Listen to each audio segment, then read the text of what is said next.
Hello and welcome to another edition of Mailbag.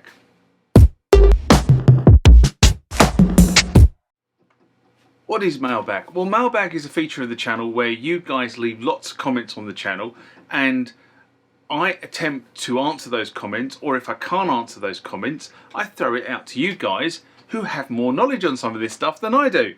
So let's get into the first mailbag of this session. Remember, like, comment, subscribe to the channel. Go over to Instagram and follow me there. Go over to Facebook, follow me there. That's where the normal notices are. And consider becoming a Patreon.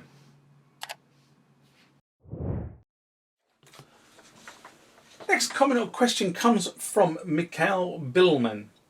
And this was in response to the Yamaha SY-99 project part 1 assessment video I did in August 2022, and I have to be honest and say since then my Yamaha SY-99 has gone down to storage and there it has pretty much remained. And Mikhail, right, I bought one last week too. Seller said it had a few problems. There's always things when the seller says it has a few problems, because it kind of is a bit of a get out of jail card really. Because it means I've told you it's got problems, therefore you can't come back and say and want money back. Be very aware. That's very much a sort of caveat emptor, buyer beware, when the seller says, "Oh, and it's got a few problems." Anyway, which he conveniently had completely not included in the sales post. Very naughty, very very naughty, and you know, be careful on that sort of stuff. Anyway, I did some research and I haven't received it yet because the seller is out travelling. And I think the problems may be a faulty display, the floppy disk drive, and possibly dead CR2032 battery, which is obviously what keeps the memory alive. I hope the keys themselves are okay. I also own a Yamaha DX7 Mark II. Battery is dead and a couple of the keys have fallen down and need to be replaced. And now, what I say about this sort of stuff is be very careful when you are buying stuff on a portal. And I've had issues with sellers on portals over the years where they have described something in a certain way, and when you've received it, it hasn't been that way. And I think the one that I remember was the SY-99 was probably the one that always springs to mind in this area. Now, if you use a portal like eBay and you follow through on the eBay system, as in you pay through eBay, etc., etc., then eBay gives you a whole heap of buyer protection, as does PayPal, as long as you put, when you buy through PayPal, buy in for goods or services. Okay, and a lot of sellers will turn around to you and say, "Oh, yeah, just put it as friends and family," because they don't get charged a fee on the other side. That's the reason why they do it. But it also means that if you have something that's faulty, and then you try to go back and claim through PayPal, for argument's sake, PayPal will say, no, you didn't say it was a goods or services. You said it was friends and therefore not covered. Just beware of that. And when the last one I purchased through a portal, and I did a whole series of videos on the SY-85 about why the SY-85 was damaged. It was sold in the listing as fully working. That was the bit that got me my refund. Was it was sold as fully working, and clearly when I got hold of it, it wasn't fully working. It needed several £100 worth of parts to make it fully working. So I basically went back to the vendor and said, you know, meet me. I think I said meet me halfway, I think at the time, and he refused to. And then eBay stepped in and awarded me more than I actually asked for in the first place. So basically, he got himself rather stitched up because he didn't play ball. And I've had a recent case actually on something else where I actually sent the unit back because again it was sold as fully working, and when it got here, this wasn't the DX7 by the way, the DX7 was something different, but the unit arrived here and it didn't work, and the vendor said, "Oh yes, it's working perfectly," and I said, well, I sent him a video saying, "Look, this is it, it's dead, it's completely dead.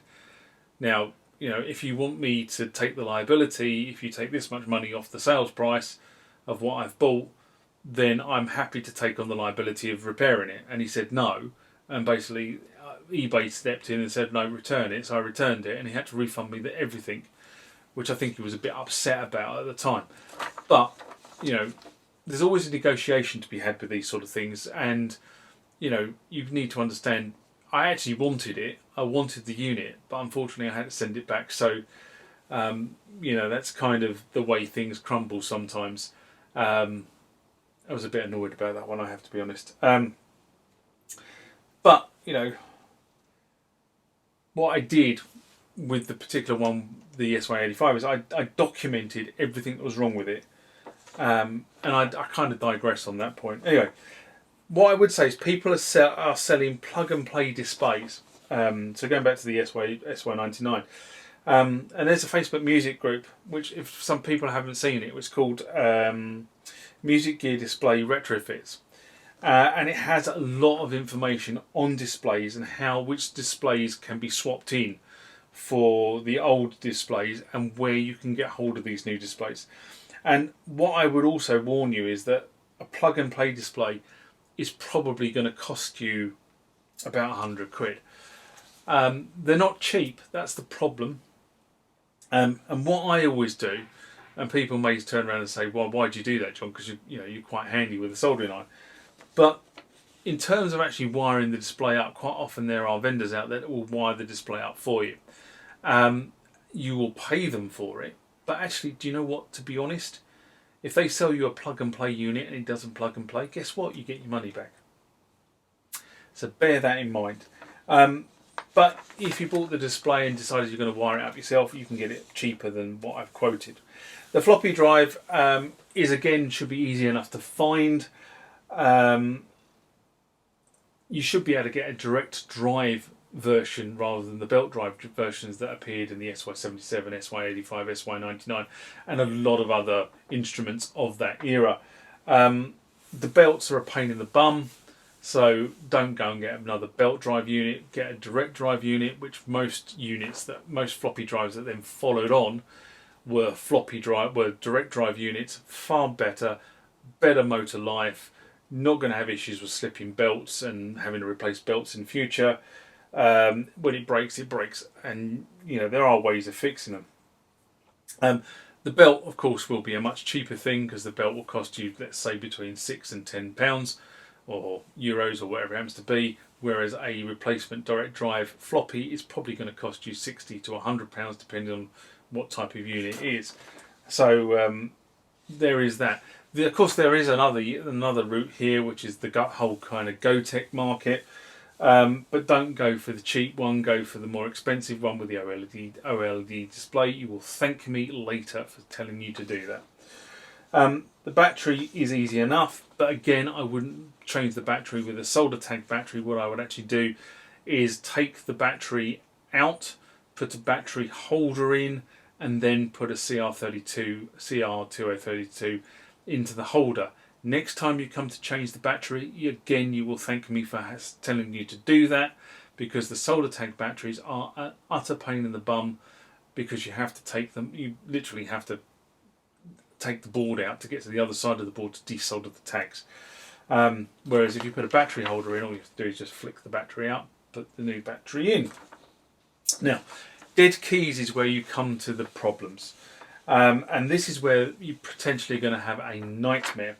And the reason why I say that is because you don't know what is causing the dead key. It could be the contacts have got dust and grime underneath them, and therefore when you press down they're not making proper contact.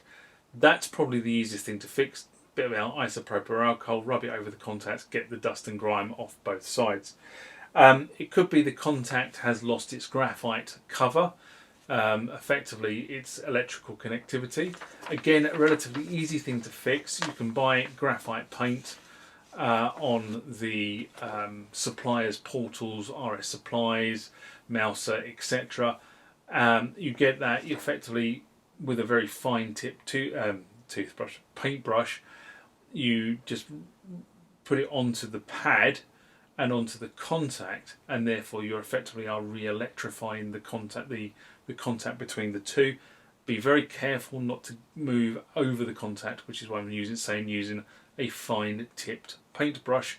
In fact, I probably will go further and say what you're looking for is a modeller's paintbrush, and a good quality one at that, because you don't want to be leaving hairs on the surface. That's another thing. Broken tracks are an utter nightmare, because you're going to have to then start to work out if you can bridge the tracks, which you can do, but it's a laborious job to do. And sometimes you've got so many broken tracks, it's probably worthwhile seeing if you can source a spare board rather than trying to repair all the tracks on what you've got. Mechanicals, now that can be a real pain as well, because if it's things like springs or